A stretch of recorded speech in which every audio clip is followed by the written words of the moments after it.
বন্ধুরা, চলে এসেছি আবারও একটা নতুন রেসিপি নিয়ে। মোচার ডালনা বানানোর জন্য প্রথমে মোচাটাকে এভাবে করে ছাড়িয়ে নিতে হবে।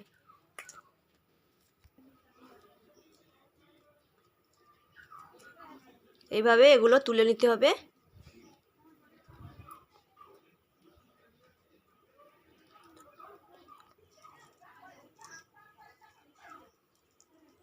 এইভাবে এগুলো তুলে দিবেন। এরপর এইগুলোও তুলে দিতে হবে। এই দেখুন, এইগুলো বের করে দিতে হবে, নাহলে এগুলো শক্ত লাগবে, খেতে ভালো লাগবে না।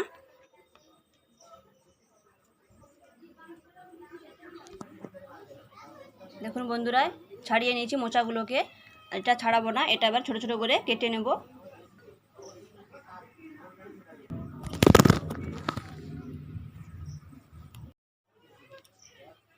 এটাকে কেটে নেব এইভাবে। দেখুন,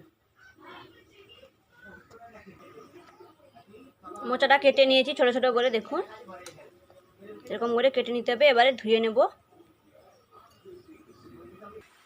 মোচাটা ধুয়ে নিয়েছি। এবারে মোচা দিয়ে দিচ্ছি প্রেসার কুকারের মধ্যে। আলু দিয়ে দিচ্ছি, ছোট ছোট করে আলুগুলো কেটে রেখেছিলাম আগে থেকে। দেখুন, এইভাবে কাটবেন। দিয়ে দিচ্ছি এক বাটি ডাল,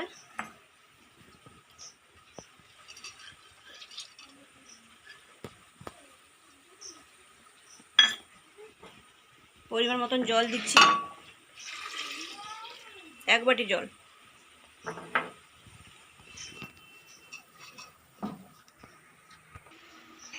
পরিমাণ মতন নুন দিয়ে দিচ্ছি, পরিমাণ মতন হলুদ গুঁড়ো দিয়ে দিচ্ছি। এবার ঢাকনা লাগিয়ে দিয়ে সেদ্ধ করে নেব।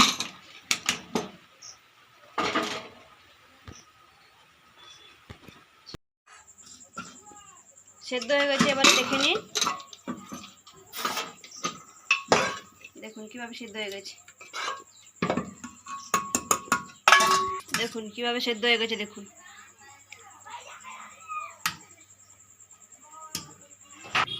ফোড়নের জন্য নিয়ে নিয়েছি শুকনো লঙ্কা, তেজপাতা, জিরে, আর নিয়ে নিয়েছি কোচানো পেঁয়াজ, আদা রসুনের বাটা। কড়াই গরম হয়ে গেছে, তেল দিয়ে দিচ্ছি।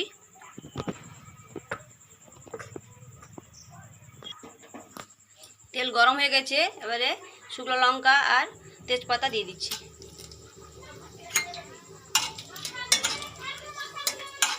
দিয়ে দিচ্ছি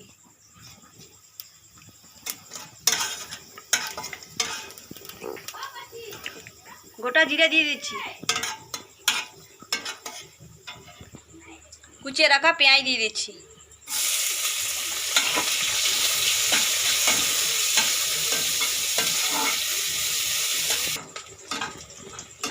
এবারে আদা রসুনের বাটাটা দিয়ে দিচ্ছি।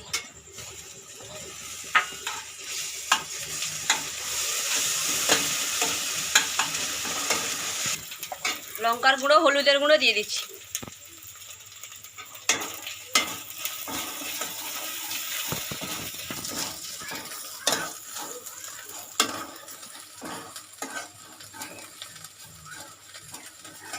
ভাজা হয়ে গেছে, এবারে ডালটা ঢেলে দিচ্ছি।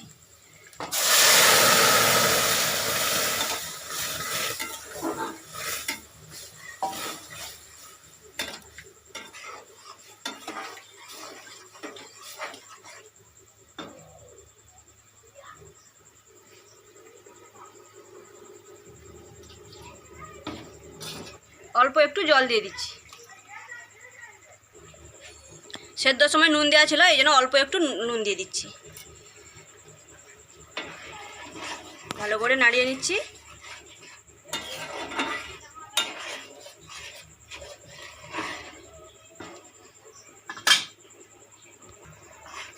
কিছুক্ষণ ফুটিয়ে নিচ্ছি। হয়ে গেছে, এবারে নামিয়ে নিচ্ছি।